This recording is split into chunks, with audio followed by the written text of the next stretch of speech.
മലയാള സിനിമയിലെ താരസംഘടനയായ അമ്മ വിലക്കിയപ്പോൾ നാടകത്തിൽ അഭിനയിക്കാൻ തയ്യാറായ തിലകന് വേണ്ടി നാടകസമിതി ഉണ്ടാക്കിയത് സുഹൃത്തും നാടക കലാകാരനുമായ അമ്പലപ്പുഴ രാധാകൃഷ്ണനാണ്.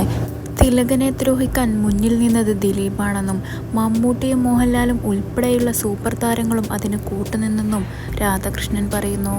തിലകനെതിരെ സിനിമയിലെ മാഫിയ സംഘം നിലനിന്നിരുന്നു. ആ വാക്ക് തിലകൻ ചേട്ടനെ കൊണ്ട് പിൻവലിപ്പിക്കുന്നതായിരുന്നു അവരുടെ പ്രധാന ആവശ്യം. തിലകൻ ചേട്ടൻ നാടകത്തിലേക്ക് വന്നപ്പോഴാണ് എനിക്ക് ഏറ്റവും ലാഭമുണ്ടായത്. 100 നാടകങ്ങൾ എനിക്ക് വേണ്ടി അദ്ദേഹം ചെയ്തു തന്നു. 15.60 ലക്ഷം രൂപയുടെ ചെക്കാണ് അദ്ദേഹത്തിന് കൊടുത്തത്. തിലകൻ എന്ന പേരിനായിരുന്നു കാശ്. ആളുകൾ ഇളകി മറിയുമായിരുന്നു. വലിയ മാനസിക പീഡനമാണ് ആ മഹാനടൻ അനുഭവിച്ചത്.